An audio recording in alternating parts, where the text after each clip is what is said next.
So, ladies and gentlemen, if I could ask you to take your seats. Welcome to this plenary session on this Tuesday morning. Merci beaucoup pour votre présence. Le micro, visiblement. I have a problem with the microphone. Here, let's try the, I don't know if this one works. The blue one. Blue one seems to be a little bit more. Woke up this morning on this Tuesday morning. Anyway, ladies and gentlemen, as I was saying, welcome here. We're going to talk about the ITS and how it delivers societal changes this morning. But as yesterday, we are going to give out some ITS Hall of Fame 2015 awards, and this time it's for local government awards. And in order to present these awards, please welcome onto the stage the President and CEO of ITS Japan, Mr. Hajime Amano. Please welcome him. Mr. Amano, here you are. Thank you very much for being with us. I'll leave you in the center of the stage. You wish to say a few words? Yes, perfect. Good morning. The Hall of Fame was created in 2010 as a Lifetime Achievement Award on the occasion of ITS World Congress in Busan, as we saw yesterday. And 3 years later, 2 more awards, Local Government Award and Industry Award, were added at the ITS World Congress in Tokyo. This is a ceremony for the Local Government Award. And the other one, Industry Award ceremony, will follow tomorrow afternoon in the plenary session too.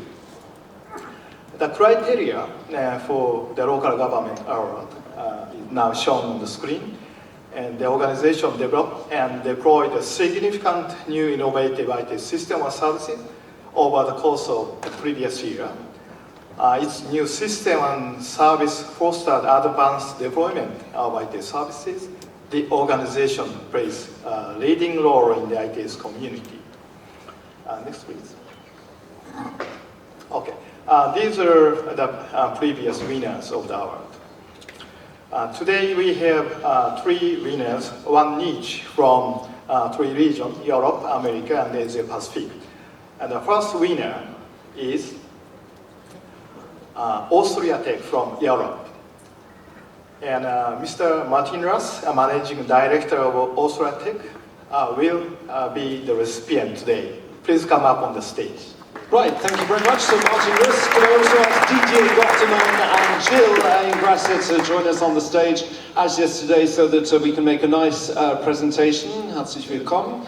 So there we are. If I can ask you to go to the center of the stage like you were before. And let's do it in the center because I think that makes better photographs. So Mr. Hajime Amano, together with Didier Gotteman and Jill Ingrassia, give the first of these awards to Austria Tech and Martin Russ. Here we are. So supports the Austrian Ministry of Transport, Innovation and Technology and relevant stakeholders in all aspects regarding the transformation of their mobility system. Their strategic goal is to keep mobility in motion by supporting programs for new technologies, monitoring national and international projects, and initiating cross-border deployment of new services. So, we have the photograph. Perfect. Would you like to say a few words? Yes, a few words. Hello, good morning. Thanks to the ITS community for recognizing and honoring what we are doing. Austria Tech is kind of an explorative agency, and to explore we always need trust and expertise. And so first of all I have to thank my team. A few of them are here. They're well known, like Martin Böhm or Alex Rötscher since years. So really thanks to them. Thanks to our owner, the Ministry of Transport, that trusts us, even if it's sometimes hard with an explorative agency to work with, because it's also for them to leave their comfort zone sometimes when they work with us. So thanks for that. A special thanks, of course, to Evelyn de Grassecker and also Reinhard Fliegel, my predecessor, who had the idea to start up an agency 10 years ago that helps the government, that works with all the stakeholders, national and international, and exactly this cooperation is something that I want to inspire you, all of you, because it's really a good practice to work together. Agencies, operators, industry, not to work or focus on market failures, but to commonly create new markets for the future. And thanks for all of you who worked with us, and I think it's really our common ambition of this community to change mobility for the future. Thanks a lot. Thank you very much, Herr Voss. Could you stay on the stage there for the group photo? And now Mr. Hajime Amano will tell us who has won the second award. Okay, second winner is from Asia Pacific, Queensland Department of Transport and Main Roads, Australia. Our recipient today is Mr. Philip Lloyd, General Manager of Products and Services at Transmax, Queensland Department of Transport and Main Roads. Please come up on the stage. There we are. As we see, the emergency vehicle priority is a successful collaborative project between the Australian Queensland Government Department of Transport and Main Roads and the State Emergency Services, resulting in 20% reduction in emergency response travel times, helping to save lives on Queensland roads. So there we are. Let's do the photo. Big round of applause, then they'll smile and give a nice bit. There we are. Perfect. Thank you very much. Philip Lloyd, would you like to say a few words? You're welcome to make a brief statement, thanking your family or everybody who works with you and everything. Thank you and good morning. I think for my 1 minute today, as well as thanking the ITS Asia Pacific region for recognising this project and this solution that has been produced in Queensland, to highlight the fact that I think it is easy for us to concentrate on cooperative technologies in the current era. A lot of what we will hear this week will be about cooperative technologies. But I think this solution shows something more basic, which is cooperative people, cooperative agencies. The success of this project was due to a number of Queensland agencies and industry teaming together with a common vision to help the community, to save lives, to allow emergency services to access people and return to hospitals faster, which has saved lives in Queensland. And I think this is a great result for ITS technology around the world to make a real difference for community. Thank you. Thank you very much and congratulations, Philip.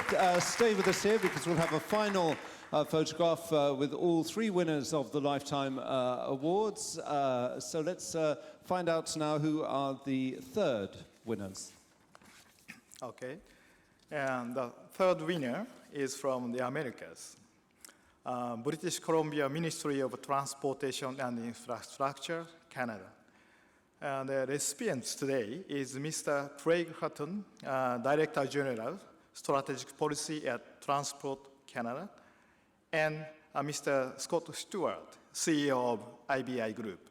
Please come up on the stage.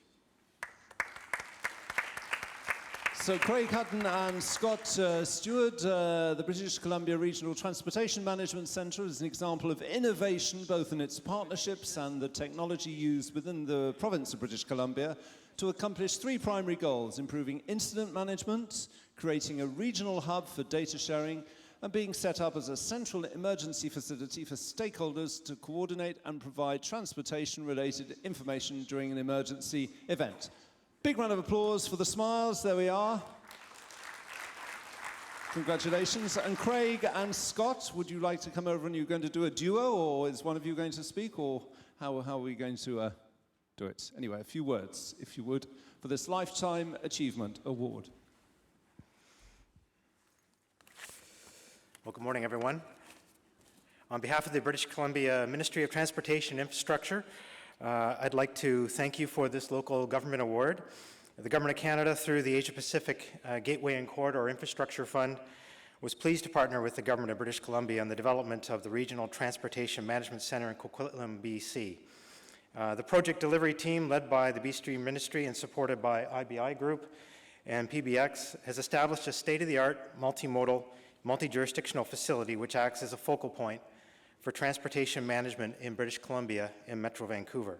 The centre will improve good movements and people movements through the region by leveraging state-of-the-art best practices and technologies to allow for seamless integration across jurisdictional boundaries. A 24-hour, 7 days a week centre that provides real-time monitoring of road and traffic condition, promotes regional data sharing, and provides coordinated traffic management and response during emergencies. This is a prime example of what can be achieved through collaboration on ITS initiatives. Thank you very much. Would you like to say something too? Yes, go ahead. Very brief comment. The successful projects always involve, in my view, two very good partners, and I must say that in the case of this project, IBI was delighted to be partnered with the Ministry of Transportation in British Columbia, as well as the Federal Department of Transportation. Two excellent partners who then resulted in a very successful project, so I want to thank them. Perfect, thank you very much. Let me ask Martin and Philip to join the other winners. So we have a group photo now for all these 3 Lifetime Achievement Awards. If you could come together. There we are. There we are. Perfect. So let's have a group photograph together with Hajime Amano, Didier Gotherman and Jill Ingracia. There we are, our 3 Lifetime Achievement Awards, ladies and gentlemen. Thank you. There we are, perfect. Thank you very much indeed. It's now my pleasure to welcome onto the stage Mrs. Seval Oz, who's from Continental Intelligent Transport Systems. She's Executive Vice President of the Business Unit for Intelligent Transport Systems in the United States. So we're very delighted to have Mrs. Seval Oz, who wants to give us some idea of where Continental is. So thank you very much and welcome. Thank you. First of all, congratulations to my fellow citizen scientists for your great help in making our transportation systems a global effort on behalf of all of us. I think it's really important that this collaboration continues, and ITS plays an extremely important role in fostering this going forward. So we see, hopefully, Lifetime Achievement Awards for all of you out there and all of our predecessors coming in on stream.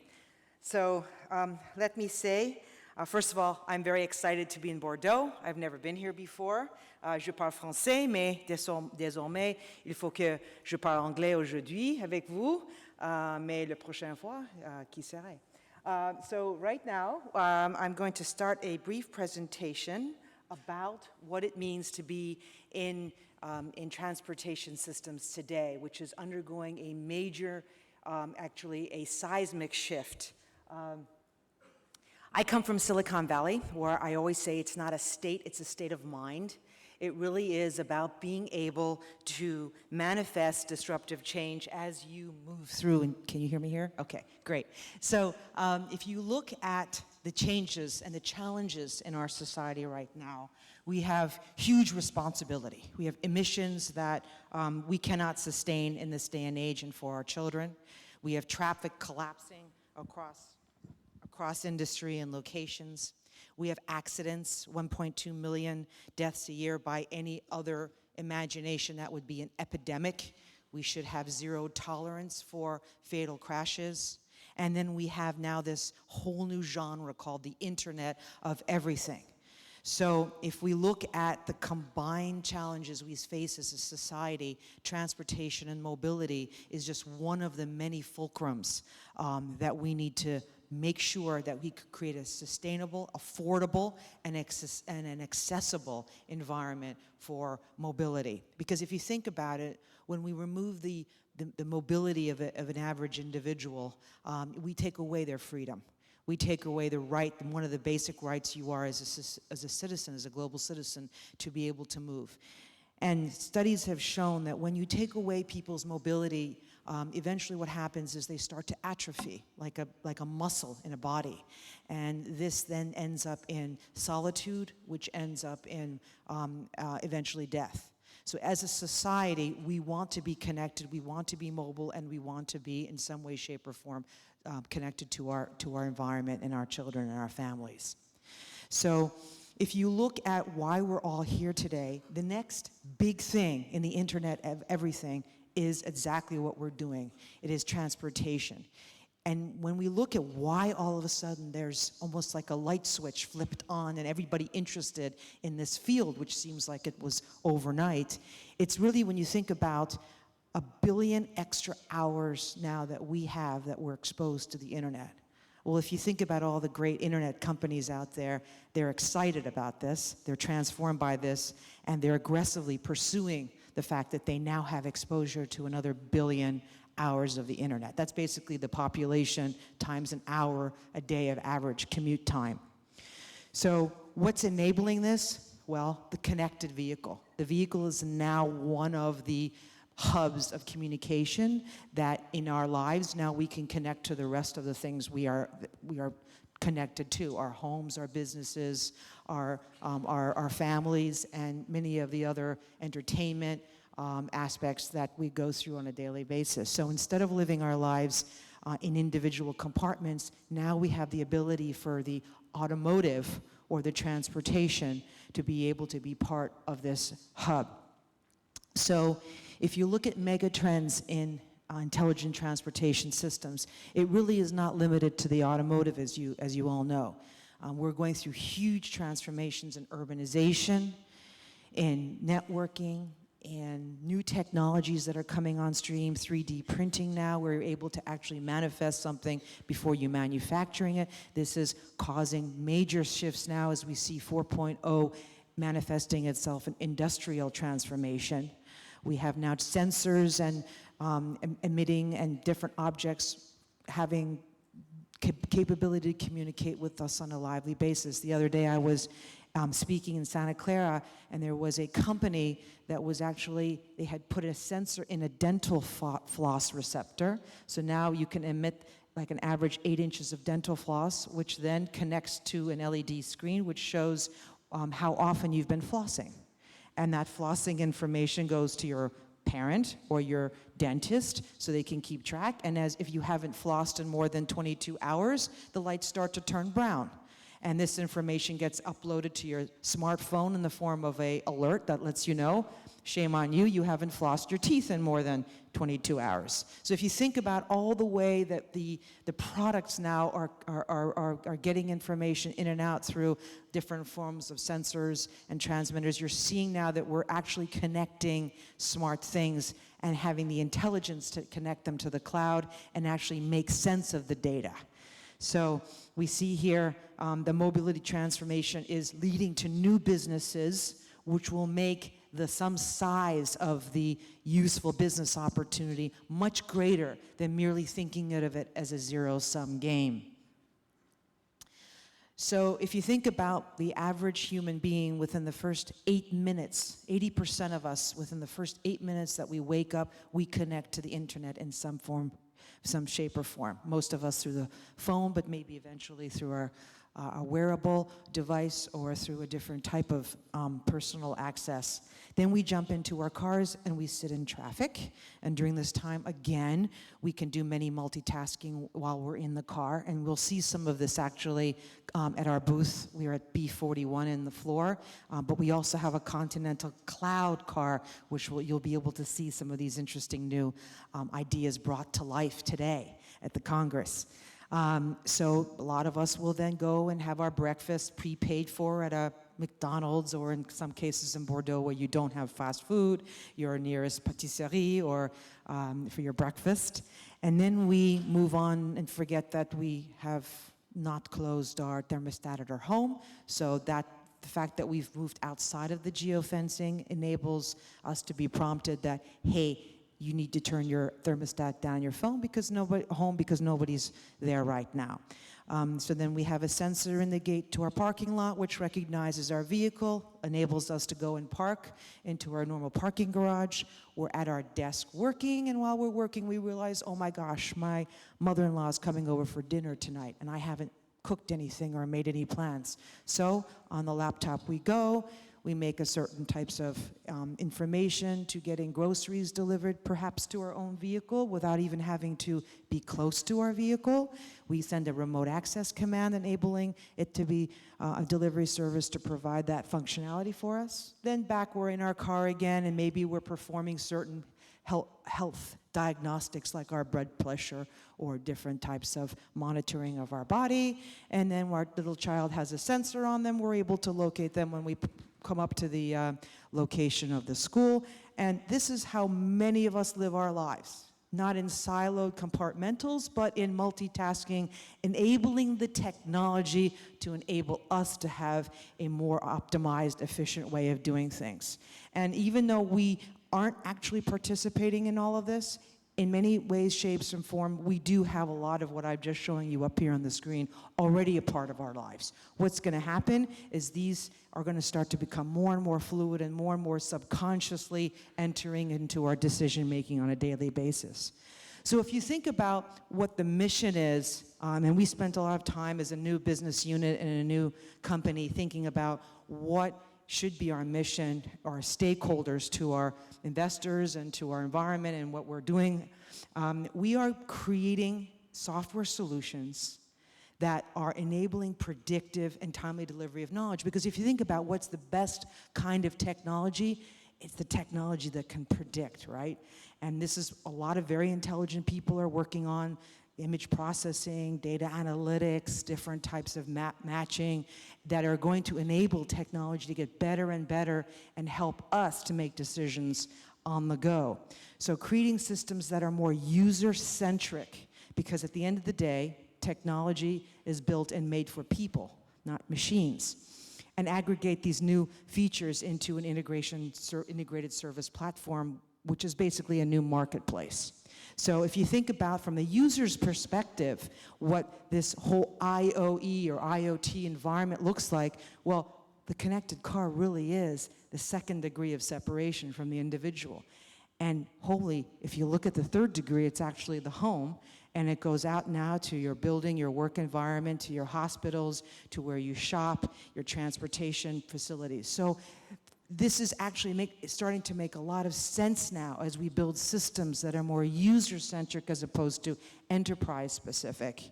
And the safety element, of course, is one that we have to have special consideration for, because anything that is now communicating with the internet is susceptible to be hacked into. That's a given. So we all have to think about new ways in which we create better ecosystems for securitization, such as maybe putting the security inside the kernel as opposed to around the firewall. So as we're connecting information and we're gathering information, what to do with it is now going to be the next big evolvement in our systems that we're building as of today. So here's one example of just how this might work, and we're actually showing this again as a demo vehicle. This is connecting your home to your car. So many of us live in our cars, and when we're in our cars moving from place to place, we actually want to know what's going on in our home. So for example, if we have, and this is a rendering on your display screen in your car, now showing that, lo and behold, someone's at my door in my home. Well, what do I do about this? Is it someone that I want to let in? Is it someone that I know? Well, if it's someone that I know, or maybe the delivery service carrier dropping off a package, maybe I enable him to actually enter my home to drop this package off. Or maybe I don't. Or maybe I don't know the person and it's an intruder coming in. So this is one way now where this communication hub protocol can actually enable audio as well as video streaming to be able to detect and have better access to information like this. So some of the solutions we're creating right now are the clever car to home, eventually movie streaming, because I don't know any of us who don't have teenagers who don't want to take their content that they're watching and bring it into the car somehow and watching it into the car seamlessly, playing back where they were when they were in their home, and as they go back into their home, continuing to watch this. This seamless access to content should be supported by any type of facility in the vehicle right now. And then social apps, of course, and this is, and we're seeing the proliferation of these social apps coming into our daily lives on embedded app frameworks as well as tethered app frameworks and some hybrid systems. So this development platform now is an exciting part of what we can be bringing into the car and what we can be actually using outside the vehicle when we're not in the car. So one of the things that we're committed to right now, I think, is really the zero accident, zero tolerance effort. And part of the reason why we're committed to this is because we think we can get there. You know, as cars start to now have sensors that enable data to be processed on the vehicle, we're having a lot more capability now to be able to create a way in which cars can be and act more safer. So the average distance of a radar now is maybe up 300 meters in the far side, but being able to see beyond that, being able to know that there's an upcoming collision. In the States, many of us use Waze now, which gives traffic-based information by user-generated content. But most of this now, as we have different types of protocols entering into the system, will be automatically gathered. And here's where I think the collaboration of ministries, infrastructures, cities' data that's broadcasted now could be very, very instrumental in making these systems more intelligent. Because as you all know, as data is used and reused, the systems become more and more intelligent because they're able to predict the outcome better.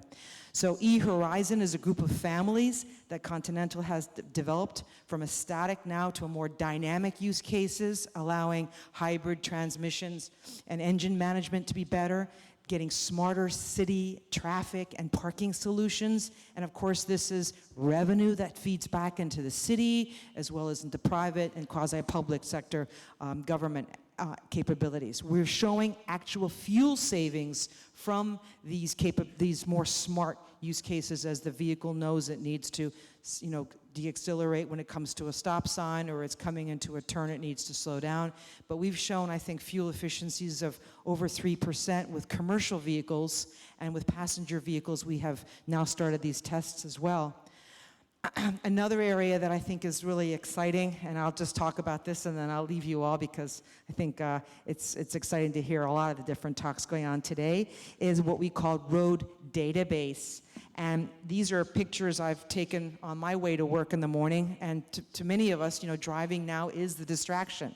It's nice to be able to drive on the Autobahn or the A9 at, you know, 90 miles an hour, 100 miles an hour, but how many of us really want to sit in traffic and drive? And that really, we really should not have to be driving in traffic anymore.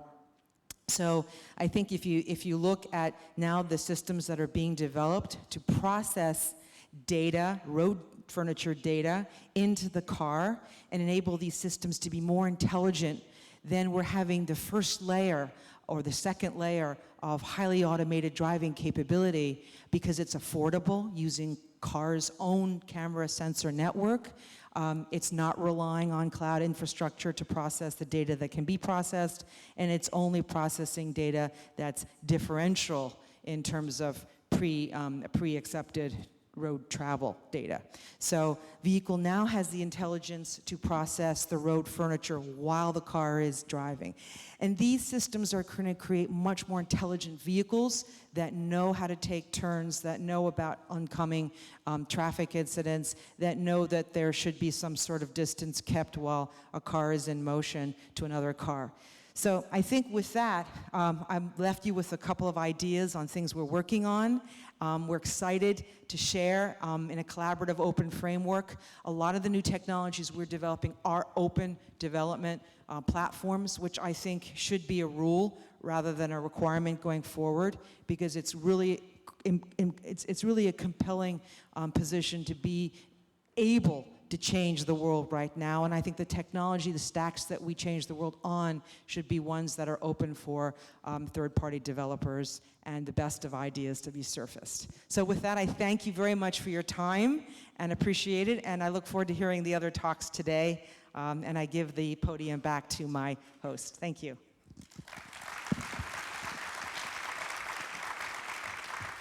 Thank you very much indeed, Seval Oz from Continental. That was fascinating, especially the stuff about the sensors in the teeth for flossing. I'm not sure that in Europe those sensors wouldn't go crazy, because I'm not sure we floss quite as much as you do in the States. But anyway, thank you very much for that insight into tomorrow. Now, ladies and gentlemen, we have a round table about the question. We have the technology. Can we adapt how we work to make the best use of this technology? Slightly longer roundtable today, so I will come into the floor. If you have any remarks or questions, please feel free to note them down, and we'd be very happy to answer them with our panel. Let me introduce the panel. We're delighted to have with us today Mr. Fotis Karamitsos, the Acting Deputy Director General and Director of the European Commission DG Move. Thank you. A big round of applause. Welcome. Thank you very much for being with us. Delighted to have the Minister of Transport and Communications from Finland, Mrs. Berner. Thank you very much indeed, and welcome. Thank you for being with us. Any seat you like. We have the Senior Transportation Analyst, Institute of Transportation at the Ministry of Transportation and Communications of Chinese Taipei, Mr. Jaching, Chou. Ni hao. Welcome. And finally, the Director, the Center for Advanced Automotive Research, Virginia Tech Transportation Institute of the United States, Mr. Zachary Durzaf. Welcome. Thank you. Now, could I hand the floor first over to you, Mr. Karamitsos, to tell us, obviously there's a lot of interesting discussions yesterday, and we heard from the Commissioner. Perhaps you would like to give us a brief introductory statement of about 5 or 6 minutes from each of you, then I'll ask you a few questions, and I'll go into the audience. Can you tell us exactly what the DG Move is doing at the moment in terms of ITS? Just talk, don't worry at all. The green one we're having, take the red microphone. I think the green one is not too good. Yes, there we are. Perfect. That works. Okay, thank you very much. And indeed, we are all aware, and we had just in our introductory presentation this morning, that efficient and sustainable mobility is the backbone for the global system, but let's say for us, for Europe's growth, and it is vital for our competitiveness. But this is something nice to say about how you are going to achieve that.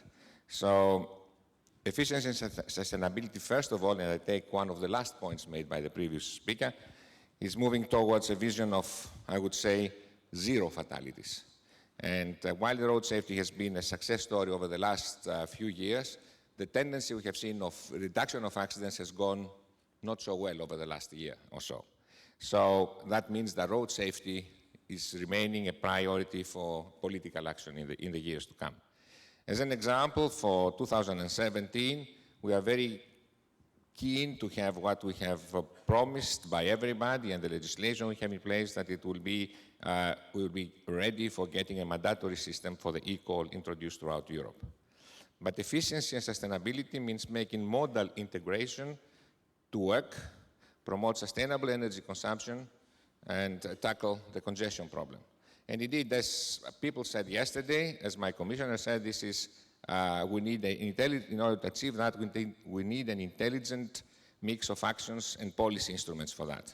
Let me come into a particular area where we have priority for 2016, which is on road transport, which 2016 will be dedicated to road transport. And we will address social and market issues, including those relating to charging for the road use and the use of electronic means, as well as cooperative ITS for next year, and which we are working, let's say, intensively this year too.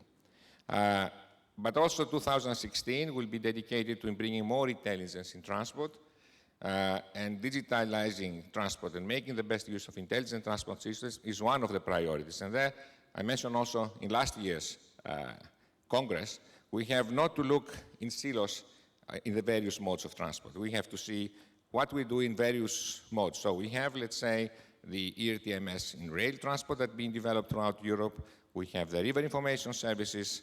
We have the CESAR for aviation. And we have the vessel traffic management systems that they are, most of them, over in covering most of Europe. ITS as such, as a road, we need to bring it together, and for that I think we need a mix to interlink them where we will facilitate the efficient use of infrastructure, transport operations, and door-to-door services. So I think the data that is being generated by all these systems have to come together and to create new, promising, innovative services to facilitate, let's say, the policy priorities of Europe. Now, for doing that, we have two elements that I want to talk also later on during the discussion. The first is the organizational question. Cooperation among the relevant actors to achieve that is very important, and I think the Congress shows that if we bring together, we need to bring together the public administrations, the telecom and ICT industry, and we need also the service providers to come together to achieve some of these things. And this, it's a challenge, continues, let's say, to be, because the road environment is much more complex than what we have, let's say, in the other means of transport, where we have less actors than we have in road. And that's why we are late in deploying the ICTS. Now, another thing we try to do is to facilitate through financing this kind of deployment action. So we have the Connecting Europe facility on the Trans-European networks on one side, and we have on the research the Horizon 2020. And I think for that, we have really to target over the next few months, I would say, next year, how we can do this deployment of ITS now. Priorities should be on the deployment. So what we have, let's say, for the current almost 20 billion euros Trans-European networks, let's say, transport financing from the EU, a big part of that is devoted to ITS. Not, let's say, big billions, but at least quite enough, multiplying by the effect that this is only seed money. We hope that in the next years, in the corridors, in the main Trans-European corridors, we will see this deployment taking place. I think it's time to move away from the pilots into what we call the issues of full deployment of cooperative ITS. I think there are other issues that we have to take advantage of us being together in this conference, that we have to learn from each other and see how we can really exploit, let's say, the knowledge being generated in US, in Japan, in Australia, throughout the world. I think it's very important. And I think we will have time during the discussion to come to some other issues. Thank you. Is there a lot of comparison going on? Have you noticed that here? Do we take enough examples from what's happening in different continents? I think we are working together with our colleagues from the other continents, particularly between the administrations. We have some network that we come together from time to time and we discuss. But I think it is time to see more practical. We are having, for example, in the standardization field, and some people here in the room, they are aware of that we have a lot of industry coming together to exchange, but not enough people from the side of administrations. Because, yes, indeed, industry, it has its own interest, but on a global scale, I think we have to bring more the administrations also on this, let's say, standardization, international bodies to work together. I think that it is something we have to work better than what we have been doing in the past.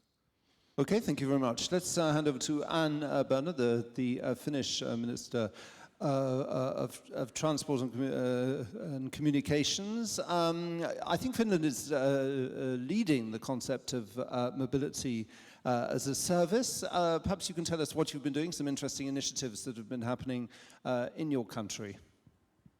Thank you, Alex. We are very proud of our concept, mobility as a service. Finland is a country of high connectivity. We have a tradition of good mobile know-how. We have a very innovative startup community. We have good technology companies. But we also know that typically in the northern countries, also in Europe, transport and the transport sector is still a sector very much depending on government infrastructure investments, on regulation. And from that respect, I think it's very important that we have a government that strategically has committed itself to investing in digitalization and also in mobility as a service, as a concept. So first of all, we need to have a strong commitment. And that we have in our new government program. To ensure concrete measures It means that we have to create market entry opportunities, we have to deregulate, and most of all, we have to create smarter regulation in order to actually make mobility as a service happening for the country. ITS is it's not a separate item on our agenda. It's something that we see as a holistic view, which is incorporated in everything that we do. And we see also very much important that we consider data to be the fifth mode of transport. The second thing that we have to do is to create a Finnish transport code. That means that we create a whole set of new legislation. To make that, we have to streamline a lot of the essential elements that the whole transport market needs. And the code key elements will include market entry, data, and cutting down administrative burden. And in a sparsely populated country like ours, we have to also recognize that we do and we will need still also some public service to take care of areas which are not interested for the open markets. But we also see that it's important to learn from other areas, like the telecommunications sector, which has been very well adapting to the market. We have put also a hard time pressure on ourselves. We want to see the new Finnish transport code already in action by the summer of 2016. And this, of course, will also support mobility as a service, the implementation of the concept. Thirdly, we see that it's important that we create an environment which is very open for experiments. We like to see how we can test mobility as a service in practice. And for that, we have different kinds of elements. First of all, we have to create a legislative environment to support experiments, to allow experiments. And we also have to see that we have different cooperative trials, like for instance, the Nordic Way, which is a project based on mobile connections and solutions, and especially adapted also to our northern weather conditions. Or the Aurora project, which is a testing area for mobility as a service packages on automated vehicle trials in Arctic conditions. And these are the different elements that we want to work on to see that actually mobility as a service is not only a concept, but it's a reality that we live with and that we actually can implement with and that will create new kinds of services. The whole concept is based on that having the transport sector traditionally being based on infrastructure and being driven by investments in infrastructure, we want to see the sector in the future driven by services to the clients, to the people. And for that, we need a new kind of cooperation, a cooperation between public and private and people. And for that, to make that happen, we also see it important that mobility as a service is more than a concept, it's an alliance in the future. And for that, we like to invite different kinds of actors, countries, like-minded organizations, companies, to form with us Mobility as a Service Alliance. It's important that we cooperate, that we learn from each other, that we benchmark, and that we also make sure that we regulate similarly in different countries and that we create common standards. The Alliance is open to all and everyone and to all interested parties. And actually, I would like to invite you all to the launch of the Alliance, which will take place at the Finnish Pavilion today at 1 o'clock. So I hope to see you there. Thank you very much indeed for that interesting overflow. I have a question actually, Minister, but I was listening to you. Obviously some countries have different conceptions, as you were saying, and you're very free with experimentation.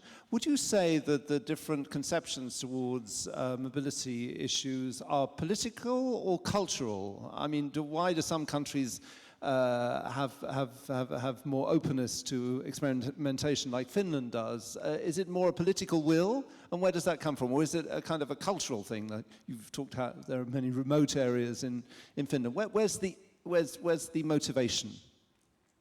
I think it's a little combination. I think it's both based on culture. A younger nation in a certain way has maybe a different type of culture traditionally and historically than older older countries. That's one thing. The other thing is, of course, that in a time like ours where change is the new normal, we have to have governments which are open for digitalization, and that needs experiments and also the tolerance to have within the society on a public level also the ability to make mistakes, try and to learn. And I think that's also a question of how do we see leadership on a political level in the future. And from that perspective, I think Europe is in a learning point at the moment, and we have to come more together also in a faster, more agile way of working, and that has to allow experiments. Thank you. Right, okay, let's hand over to Jaching Chou from Chinese Taipei. If you could perhaps, I think you were going to give us a presentation which includes a few words on what your ministry has been doing, what are its priorities, and how you are encouraging the deployment of ITS. Okay, thank you, Taylor. Ladies and gentlemen, good morning. And my name is Jaching. I'm from the IoT of the Ministry of Transportation and Communications. Okay. This IoT is not the Internet of Things, it's the Institute of Transportation. And ITS does deliver societal change, and while societal change also feedback to and influence the ITS. In Taiwan, our ITS philosophy is first we want to answer the continually growing the population and the economy. And the second, we want to maximize the use and the efficiency of the transportation infrastructure to improve the road safety. Third, we like to pursue the human-oriented and sustainable green transport. Therefore, we have 4 major ITS services, which are smooth transportation network, seamless public transportation, and with electronic payment and travel information. ITS adapt ICT to let the road network operate effectively to reduce the traffic congestion and improve road safety and further to be beneficial to the environment. The public will also have the travel information for their route choice and in their daily life. Starting from December 2013, RFID-based freeway ETC system, award-winning service is running. The best thing is that drivers do not need to stop to pay the toll, and the average travel time is reduced by 5%. Oops. And by introducing the GNSS technology into ITS, expected bus arrival time and the visibility of the fleet operation are available to the public transport user and the transit or the logistic operator. Public transport has been promoted in several ways in Taiwan.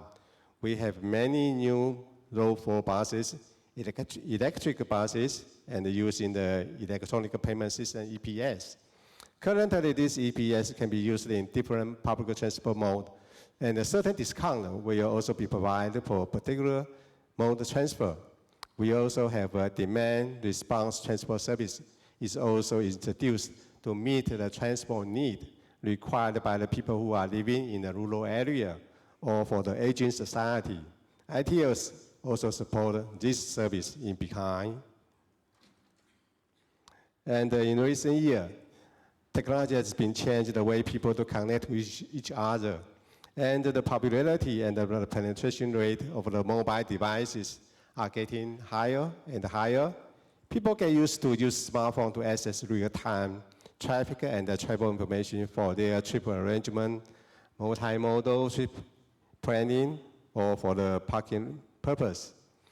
With the eco-mobility concept, low carbon and non-motorized transport are introduced in this transportation big family. The way to provide seamless multimodal transport is getting increasing attention. By combining innovative, intelligent, interesting concept, we have a low carbon and a smart transportation service demonstration in the Salmon Lake area, and which is located in the central part of Taiwan, where low carbon and non-motorized transport are introduced. To look for the future ITS in Taiwan. A better life quality with the new technology and the business model introduced into ITS. We like to emphasize on the following ideas in our ITS, which are the smooth, seamless, safety, and the sharing. It means our next ITS, or ITS 2.0, will focus on the following area where cloud computing, the big data, open data, connected vehicle are introduced to have even better service. We are talking about service to the society. And for the question you are asking regarding how we deploy the system, should I just go on? Okay, thank you. ITS development in Taiwan, actually we have 3 stages. First, let's go with the basic research stage, and we have a second one will be the pilot demonstration, and the third one with the promotion stage. And we also consider that the standardization is very important, is an essential element in ITS. I think it's all agree in the world. We cooperate with the industrial and academia to develop the communication protocol, the message standard during the stage 1. And this outcome will be used nationwide on the later on project. We also cooperate with the Ministry of Economic Affairs, which is, they are have more emphasis, and we have a joint driving force to develop ITS in Taiwan.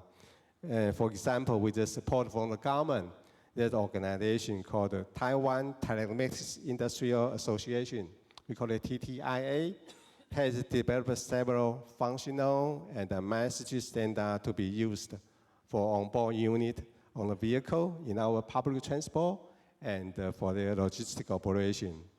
In our case, most of these ITS projects are performed by the government, such as, first, we have a 2-phase, 7 years public transportation promoting project, which are starting from 2010 with $6.6 million.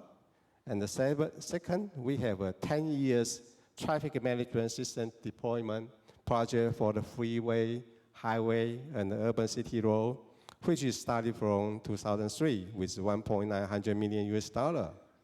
However, people are all talking about the PPP, public and private partnership. It is also a critical issue in Taiwan. ITS development also requires resources from the private sector within a joint effort way. Therefore, we have the PPP program. A sensible story is the freeway ETC system I just mentioned in my introduction. We also have a nonprofit organization such as ITS Taiwan to assist the government to integrate the resource from different sectors and to promote our smarter, safer, and greener mobility to our low carbon living. And as we previously mentioned, we also work closely with the Ministry of Economic Affairs, who emphasize on developing the ICT technology to be used in the transportation domain, such as dedicated short-range communication, DSRC, which is a core element of a vehicle-to-vehicle communication, vehicle-to-infrastructure communications for the connected society, for their onboard unit and roadside unit to be used for the connected vehicle. These devices has been adapted in the pilot project in US, in Europe. Now, we have our own connected vehicle project in Taiwan now, starting from this year. Our ministry, we have the project running, starting from this year, it will be running for the next 4 years. And to work with the industry, new business model or services are proposed by the private sector, such as motorcycle or scooter is a very important transport vehicle for people to be used in Taipei City or in most major cities in Taiwan. But it is necessary for the people to use. But how we can achieve for the eco-mobility? So this company proposed they are going to use called a smarter scooter Gogoro from the private sector. They have a new business model to provide the eco scooter service. So actually ITS development is a joint force for the public sector and the private sector. That's my comment. Well, thank you. Thank you very much indeed. There will probably be some questions for you too from the audience. Zachary Dozov, as I said, you're director of the Center for Advanced Automotive Research at Virginia Tech Transportation Institute. Can you tell us what research you've been doing into ITS generally and where you're at the moment? Yeah, absolutely. So the Virginia Tech Transportation Institute is a university-level research group at Virginia Tech in the United States, where we really research all different facets of transportation with a goal, ultimately, of improving it. Really, it comes down to saving lives, saving time, and saving money. So in the area of ITS, we see that as an avenue in which we can really push forward, maybe accelerate the rate at which we're achieving those goals. And we do that really with a suite of services that we partner with other organizations for in order to research, develop the next generation of advanced vehicles and infrastructure. Into the microphone, otherwise the interpreters can't hear because they're locked up. So against the chin is always best. All right, against the wheel, that makes a big difference. Now you can hear me. So again, we do that with like a set of services essentially that we offer with our collaborators. And it really starts out on the ground level in the lab. So our version of a lab tends to be performing research with data sets like SHARP2, strategic naturalistic data collection, where we look at the existing problems of today, look at the way drivers really are driving and how and when they're getting into conflicts or when their mobility is compromised. And that then feeds into the development of, say, algorithms or smart methods in order to predict breakdowns, crashes, lax mobility issues, those sorts of things. Once we have the sort of lab base that gives us somewhere to begin, then we'll migrate to test tracks or other closed facilities where we can, again, research, develop, push new technologies forward, particularly at the vehicle level. And that's really where we learn what technologies start to work fundamentally, which ones need more development. As you continue that process, then we have our next set of facilities that we take off of the track. We migrate them into the real world in a set of experiments we typically call field operational tests. These are when we take the systems that are developed at a small scale, but we push them out into the real world. This often has some amount of experimental control that are placed on the driver, so we're maybe asking the driver to do a specific task, or we put a new technology in the car, so they're not purely naturalistic data. This allows us to look at the effectiveness, the performance of those systems in the real world, and then finally, as we move towards deployment and even post-deployment, we can look at truly naturalistic data. When it's broadly deployed, we're asking nothing special of the drivers. We're simply collecting their behavior, key on to key off, and looking at when the systems work well and when the systems do not work well. Where are we going in the future? Look into your crystal ball and tell us what you think are the major trends in terms of ITS. That's a great question. I think there are a number. It's clear that transportation is changing, and so some of the areas we're really seeing some changes today, and it's very exciting, is really in the active safety domain. Actuarial data is finally starting to come out that's showing real benefits on the order of 15% for really the first generation of these systems. That's very exciting because these systems are quite limited and they're rapidly becoming more capable. So really tip of the iceberg in terms of what active safety is going to do for us. Connected vehicles are very exciting. There's different versions of connected vehicles, of course. Some of them are out today, and these are these packages of services we've been talking about that offer some very unique new things to the driver to really improve the effectiveness of transportation in all three areas, really connecting multi-modes together, allowing travelers to get to their destinations faster and smoother and in a more enriched experience. Of course, we're starting to see some really convenience-level automation. Things like adaptive cruise control, lane centering is right around the corner, if not here, for some areas. It's a little bit bigger jump to get to where we're going to be looking at safety improvements for automation, but the notion of that is indeed quite exciting. But really tangential to all of that, which I consider sort of in the range of incremental development, what we might expect from what has happened in the past. there's this other sort of raising tide of new services, which really come for things like ride sourcing. I think ride sourcing is quite exciting. You know, you can look at new services, of course, like Uber, and realize that becoming a $50 billion company in just a matter of a handful of years shows a major need. I think raises some interesting questions.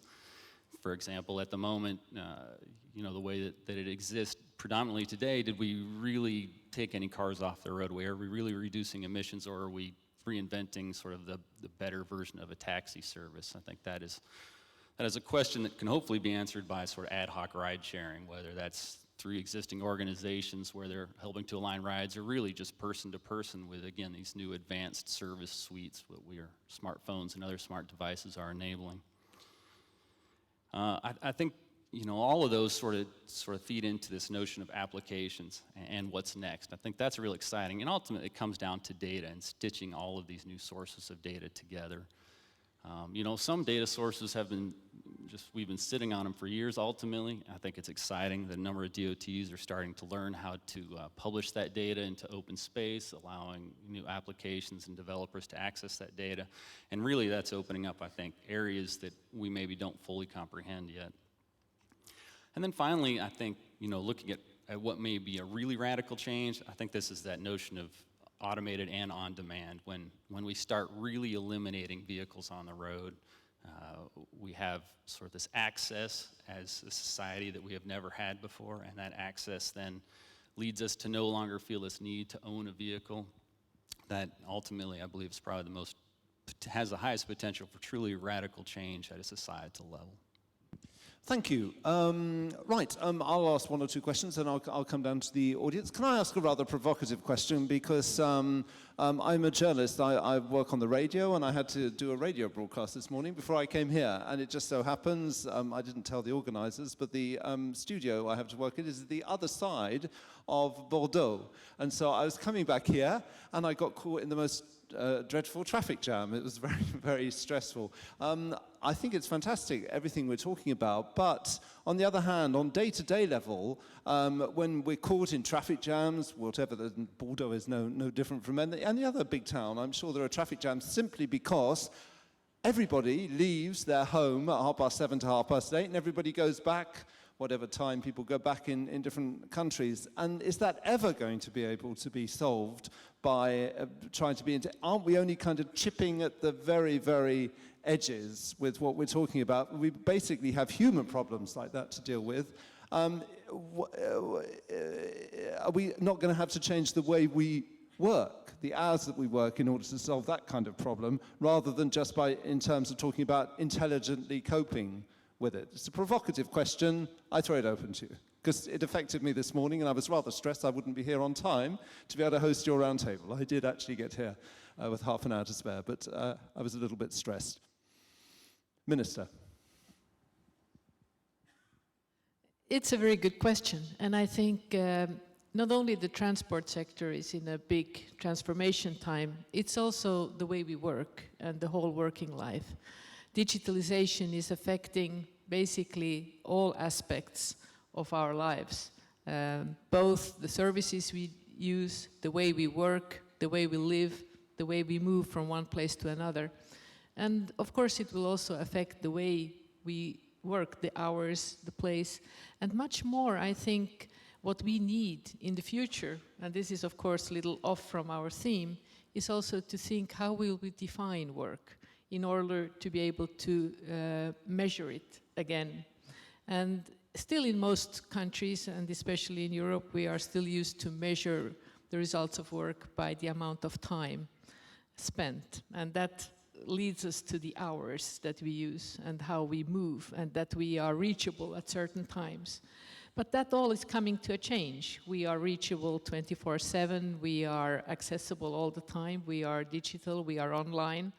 So probably it will be a combination of organizing transport, traffic, sharing, the whole mega trends we had up here, and at the same time also developing the way we work, how we are productive, and how we create value. Anybody else on that, Mr. Yes, Karamitsos? and indeed the main problems, as you mentioned, is in the urban areas and the access points to the urban areas. But we should not really concentrate on that, which actually indeed it is the 70% of our population that is affected by that. And I think what the minister said is everything is correct about the way we live, how we work are important. But on the other hand, we have to see practically what we can do to improve step by step the situation. And I will take the example of the long distance transport, on which we face main problems which can be resolved much more easier by a better organization of the transport flows. And on that, indeed, ITS, I said it also last year, can help very much to see all these logistics operations and what, let's say, we do with the freight transport in Europe, where we can do much more to improve traffic flows, which is global in some way. Let's say you get the container coming from Shanghai, finishing up in Hamburg, finishing down at the end, let's say, in the center of Europe. How you can monitor, how we can improve, how we can get the logistics chain, change the way business is done. And I think their ITS can help to distribute better traffic, to make better use of our infrastructure. And I think there are two problems. The one is the logistics and the freight, which we can do much more than we have been doing so far. And the other is the day-to-day movement of people, where the situation, as you said, is more difficult, needs more intelligent solution, and needs more cooperation between the different parts. And there I think we can do much more in working together. And I think what we are missing in all these years in ITS is we have all this fantastic gathering of all the experts, but I miss the users. The users are not so much involved in all this intelligence, let's say, of experts coming together. We have to do a little bit more, and I think this will be we will achieve by getting more practical pilots, if you want examples, doing the people working together, and getting the actual users being operators or being, let's say, simple people, being more involved in our reflections. And I think that's something we have to think better how we will do in the future. How do we get users, this was going to be my next question, how do we get users more involved in the process of using ITS? And what kind of users are we aiming at? Are we creating a divide? I was with my stepmom in the UK over this weekend. She's 10 years I've been trying to tell her how to work a remote control. She still is afraid of she won't go beyond channel 4, and yet she's fantastic at gardening. I mean, she's very, but it's a different generation. How are we going to get her using apps, using whatever she might use to make her world more accessible? Do you want to try that? How to get people involved more, and also the digital divide. Just talk it. You don't have to do anything. It's perfect. Yes. This thing on? I think perhaps the answer is that maybe you don't necessarily. And I say that as in I foresee an incremental change with the legacy services and legacy methods of travel, sort of maybe fading out as the generations do. Much like other similar devices, the microwave, many of us probably still have grandparents who are unwilling to touch a microwave, for example. I think we'll see the same thing here. For example, even if autonomous cars were sort of solved tomorrow and out there and the cost was reasonable, I believe legacy cars will still exist on the road for some time for a variety of reasons. I mean, for example, in the US, over 43% of individuals have a commute of less than 20 minutes because we have a lot of rural communities. Well, if you have a car that's 5 years old, you're not going to be willing to invest in a newer car, much less a newer car with autonomous capabilities in any time near future, because 20 minutes doesn't have the sort of value that these long gridlock type commutes have. And so those types of vehicles are still going to continue to come into the city centers. We're going to need mixtures. Really, it's all going to coexist in sort of a rising tide and evolution of shift from, much like the horseless carriage to the car. We'll see the shift from all of these current modern services and technologies to the next generation. Jaching, Chou, can you tell us about the involvement of citizens? Is it top-down, imposing ITS solutions, or does the solutions come from the people often? What's your experience, and how to get citizens more involved in saying what they need and even suggesting things? Yeah, thank you. And actually, Taiwan, we a kind of mix, bottom up or top down. The citizen will have express their opinion to the government. For example, most of the major city government in Taiwan, they all have a dedicated telephone line called 1999. When they dial this number, people just can express their opinion, all kinds of opinion. Of course, transportation opinion is over there. And when the Transportation Bureau receive those opinions from the public, they will think about that, consider about, and of course they will talk to the public to see what kind of question you are raised and what we can solve on that. Particularly in the traffic signal planning, because people sometimes they will complain about, okay, why you let me stop in this intersection without, there's no traffic on the opposite side. So that's the bottom up. But from the top-down point of view, for example, if we want to promote the public transport with the ITS, in Taiwan, we think the public transport is the only way, maybe the only way for our traffic situation, because Taiwan is a small island and we have many population. For example, there are 2 million people living in Taipei City. So public transport is a major transport mode for us. And in recent year, we also promoted we call it public bike system in Taipei. Currently in Taipei City, with over 2 million population, we have 200 bike stations and over 6,000 bike. And the usage is over 50,000 daily trip for people to use. And the turnover rate is around 8 per vehicle per day. So that's how government want to introduce the people to use the public transport for their last mile. And this is top-down way. We also encourage by the discount. So either way, top-down and bottom-up, both. Thank you. Just a word, come to the minister. Yeah. No, go, Mr. Karamitsos, then okay, you wanted to add something. All right.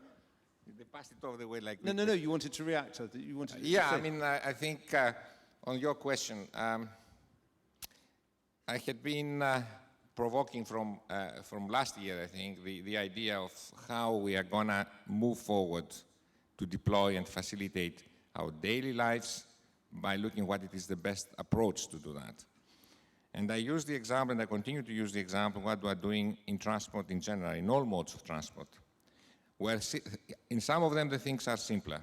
If I take shipping, aviation, rail, and rivers, we started more or less from the freight side, the logistics. And there you have the interconnection and the exploitation of ITS. They call it differently, but it doesn't matter. It's intelligent transport systems, anyhow. Being much more implemented, much more already deployed, at least in Europe. And there you find a situation where you have the freight working properly in the other modes of transport, and not only freight, but some other parts as well, like passenger information services on aviation.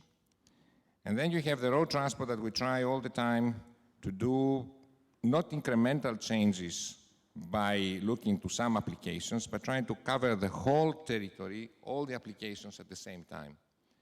And I think maybe the best way to proceed is to be a little bit more selective in some parts and to see applications where we can do better startup the deployment of ITS in road transport, for example. And I am provoking, let's say, all the time the discussion where it is easier to do that.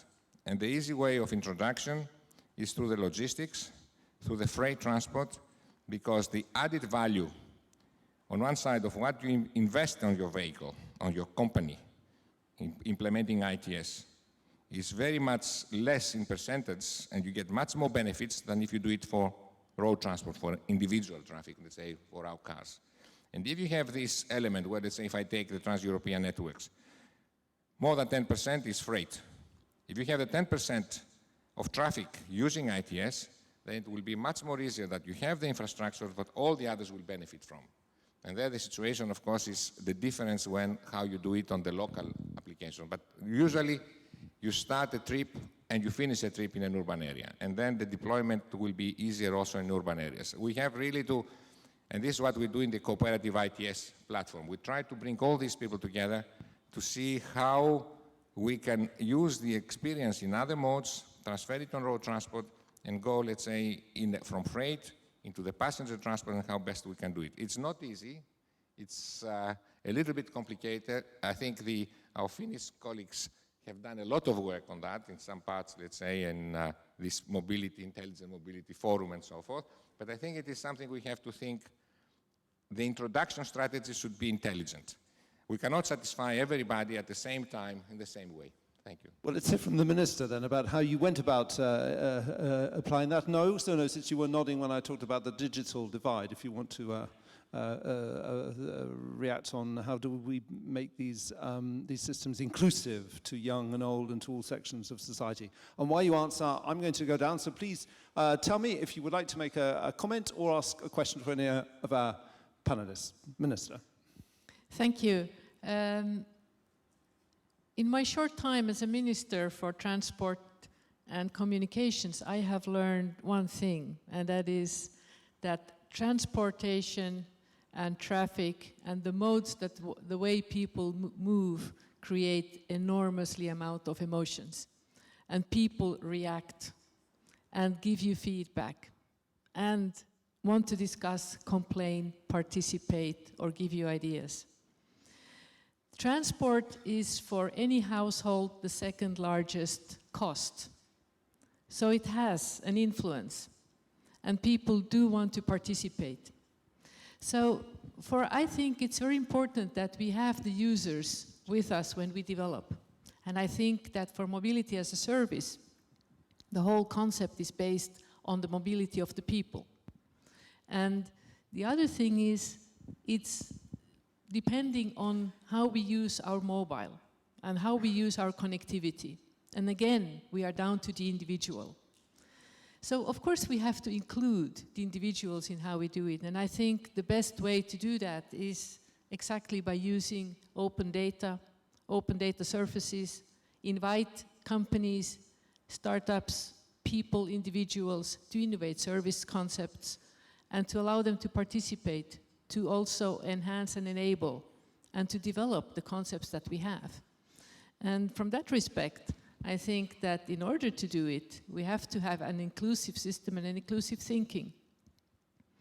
From a government perspective, we have to look at how can we be inclusive and regulate, and how can we ensure safety, look at the environment, the values that we want to create as a society, and create the ability for everyone to participate. And I think that's really what mobility as a service is about.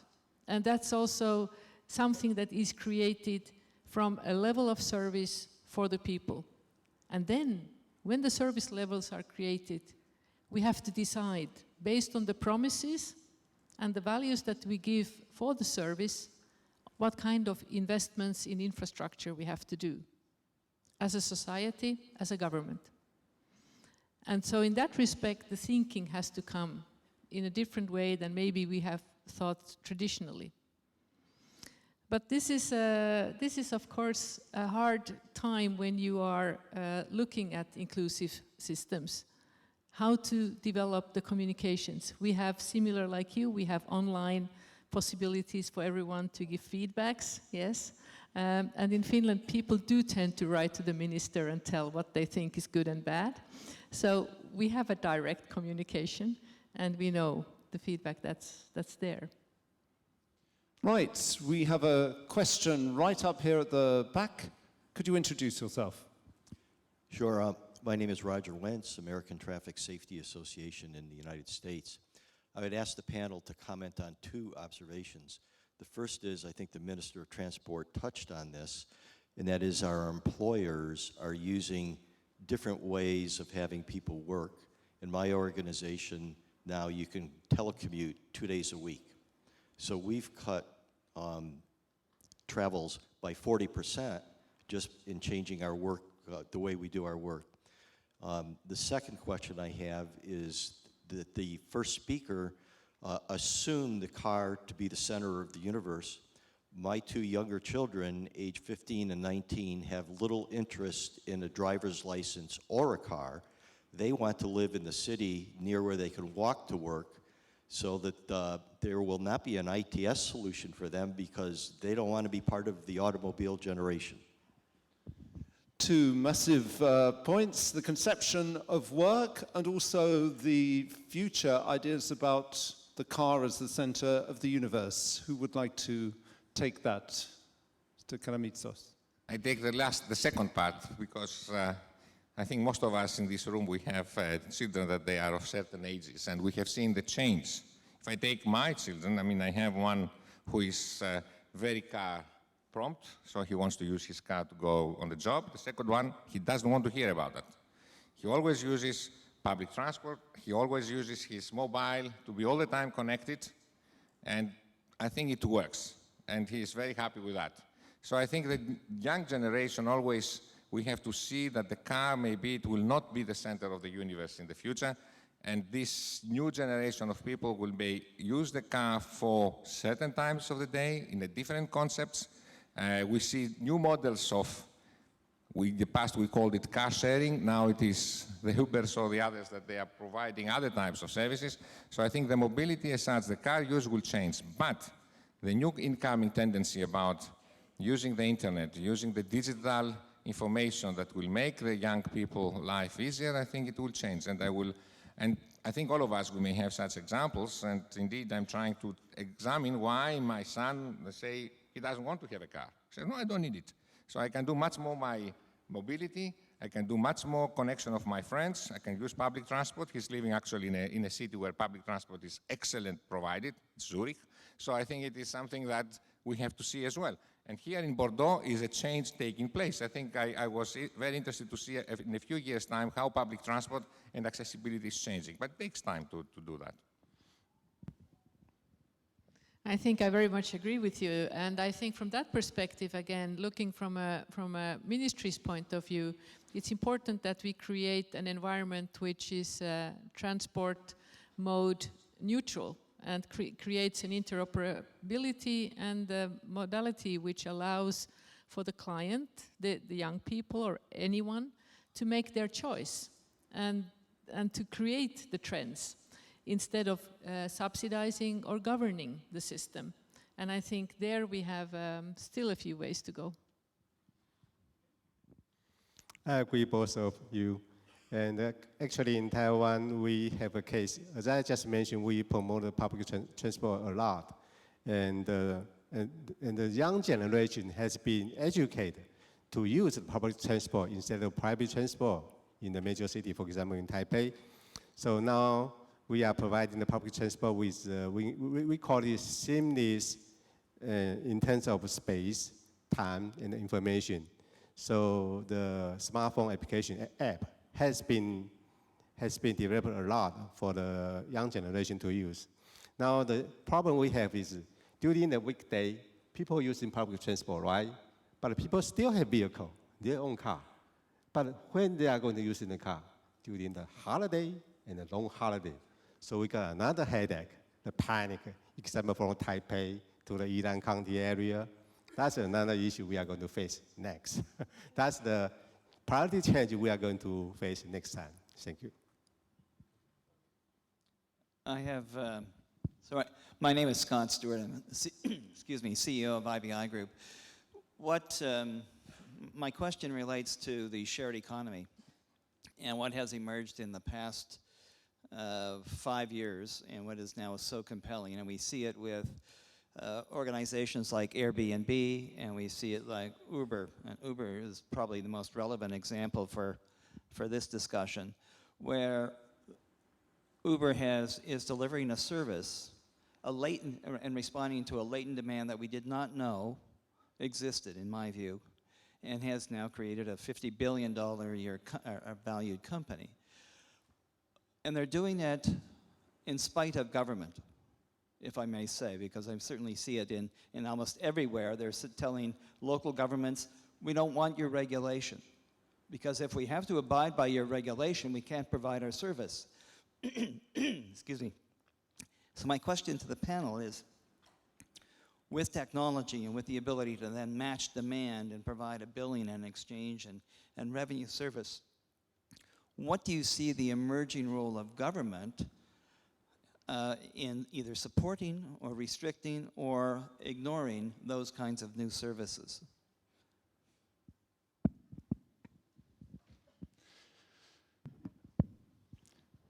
Not an easy question, and maybe you may know that we are in the process of examining Uber at the European Commission, and it is make my answer even more difficult. But I think the main question is what? Is it a transportation service or not? And what is the role? And I think there it is, all these new evolving companies, they have great ideas, but then there is also an established legal framework where basic things have to be respected, but at the same time opening up monopolies, opening up, let's say, certain situations that we have, providing a kind of the individual public transport in our cities these days, which is the taxis or whatever. But we have to address this in a way that we will allow this new evolution taking place, but at the same time respecting certain basic rules of safety, security, respect of intellectual property rights, and all these sort of things. It's not an easy question, and indeed this is something happening. Uber may have a 50 billion turnover, as you said, but currently, let's say, it is forbidden in a number of cities, in a number of member states, as it has been developed at the moment. But it's a kind of difficult question to answer, and we are in the process of examining the whole this evolution, in particular in that topic that you mentioned. But it's not easy. It's not easy. Okay, vast question. We are running out of time though, so I'll take one more question from the floor. Could you tell us who you are?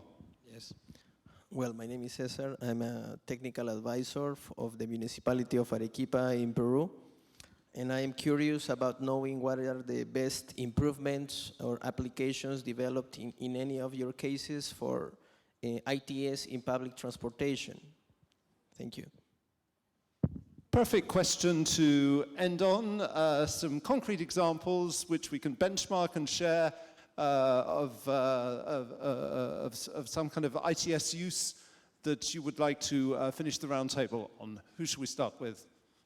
Zachary, what have you seen which has given you the wow factor?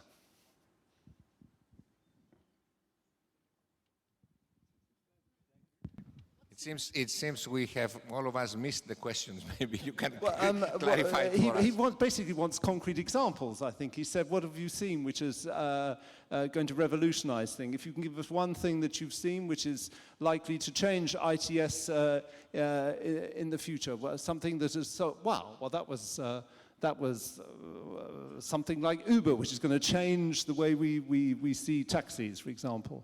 Well, if I knew what the next Uber was, I wouldn't be here right now. With that said, something that I think is really starting to happen is, breaking down these silos, new organizations talking to each other, sharing content, apps. I think we may see a future that will transform the way people move simply because we can finally make a really good use of multimodal transport.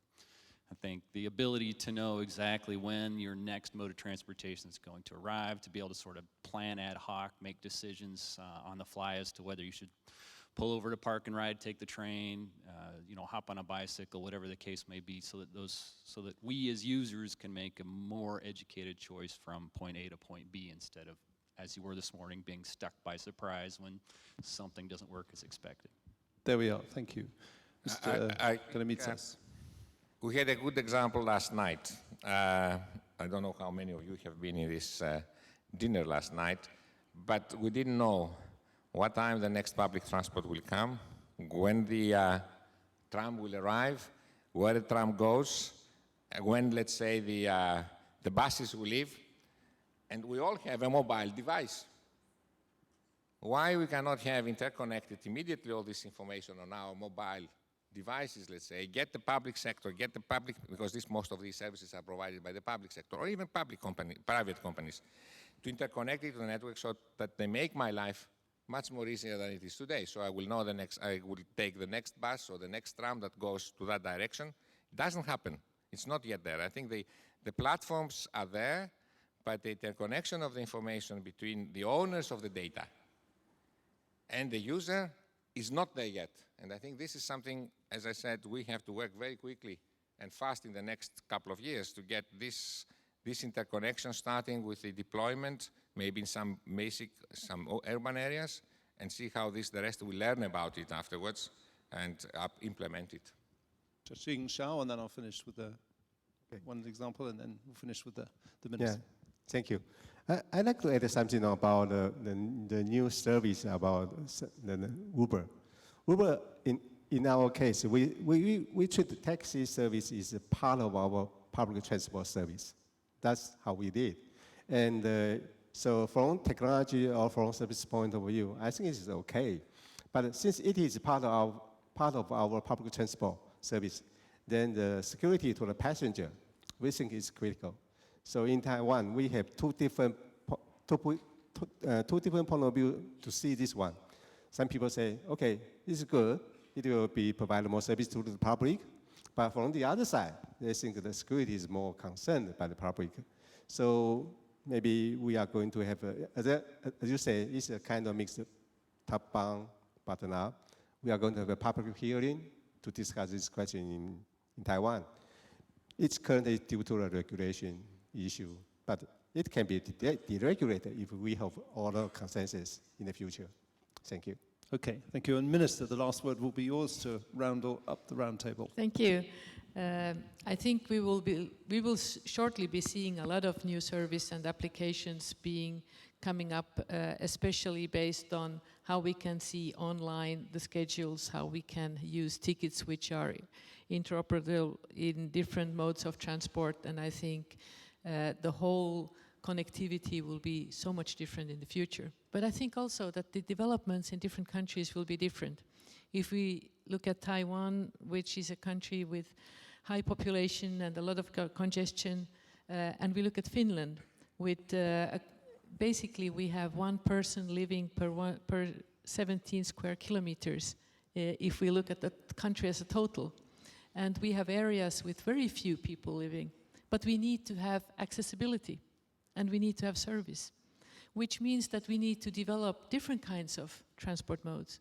We need to look at, can we deliver the mail by drones? Can we develop other digital ways of servicing our people that are living in areas which are difficult to access? And I think we need also to connect not only roads and rails, but also air and sea. And to see that, I think so much will happen in a short time. And I think when we are here again in the meeting next year, we'll have again new examples to show. We'll invite you on the round table to discuss them anyway. Thank you very much indeed to all the panel. Big round of applause. Thank you to all of you. There we are. Thank you, and that is the end of this plenary. I think we now have a break, and please go out and explore the stands and network and benchmark, and that's what we're all here for. Thank you.